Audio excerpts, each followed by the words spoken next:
guys, my name is Richard and welcome to my video. In this video I'm going to be showing you how to troubleshoot a network using Cisco Packet Tracer. So let's go ahead and let's get started. As you can see here, we have a basic enough network and I'm going to show you step by step how to troubleshoot this network. Firstly, what I like to do is get started with the cables. So we'll have a look at PC1. PC1 is connected to a switch which is connected to a router. We're using straight through cables, that's okay. PC2 is directly connected to a router using a straight through cable, and this should be a crossover cable. So let's go ahead now and change that.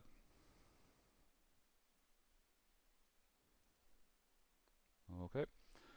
PC3 is connected to a switch which is connected to a router using straight through cables. That's great. And router 1 is connected to router 2 using a serial cable. Router 2 to router 3 using a serial cable. That's okay. So now let's have a look at the IP configuration of each PC. So let's start with PC1. So as you can see here, PC1 has no IP address, so let's apply an IP address to that. So it's 192.168.1.10 and subnet mask and a default gateway. PC2, we have an IP address, we have a subnet mask, and we have a default gateway.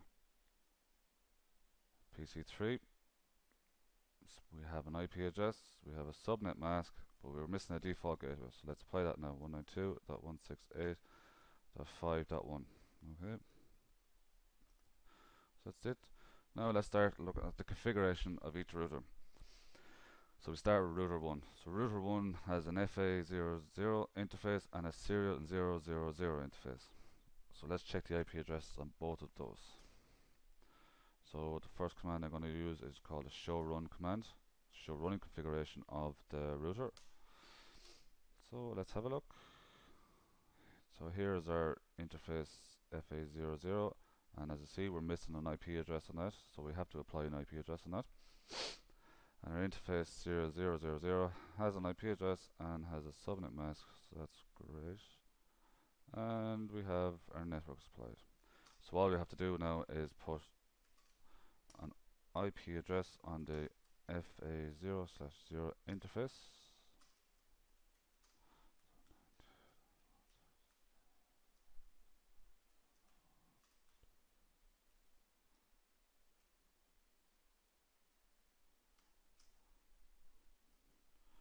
So let's check that that has applied. So it's here, as we can see now. There's our IP address. So let's check router 2. So router 2 has an FA00 interface. We have a serial 000 interface, and we have a serial 001 interface. So let's check the IP addresses on those. So once again, we use the show run command. Let's have a look. So here's our FA00 interface. We have an IP address and we have a subnet mask. Here's our serial 000 interface. We have an IP address and we have a subnet mask, but as you can see, the interface is shut down, so we'll have to apply the no shutdown command to that. And our interface serial 001 has an IP address and a subnet mask, but as we can see here, we have 192.16.4.2 and we should have 192.168.4.2. So we have two changes to make this router. So let's go ahead and do that now.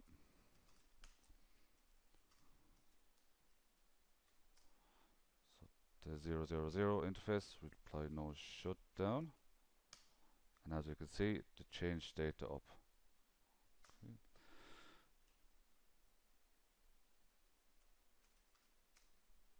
So the interface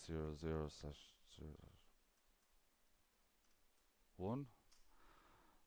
We need to change the IP address on this interface. So 192.168.4.2. Subnet mask 255.255.2.0. That's great. So let's go ahead now and just check that we've applied those changes.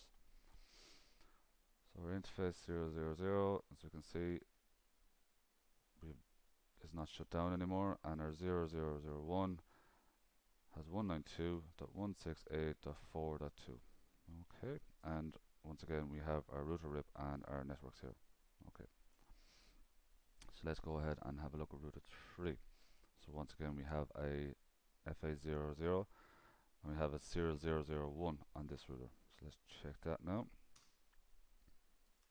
Again, we use the show run. Let's go ahead and have a look now.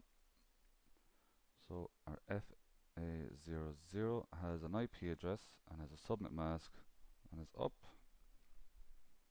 We have a 0001 as an IP address and a subnet mask. That's correct. Are we missing anything else?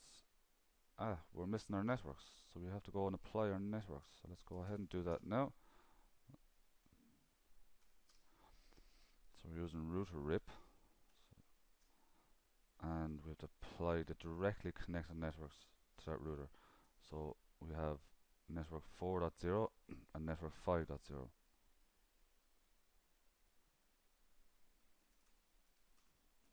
192.168.4.0 and 5.0. So let's go ahead now and just check that we've applied those. Yeah, as we can see, we're perfect. So I've made all the changes now to this network, and I'm going to go ahead and try and ping from PC1 up to PC2. So let's go ahead and do this and see does this work. So ping 92.168.3.10.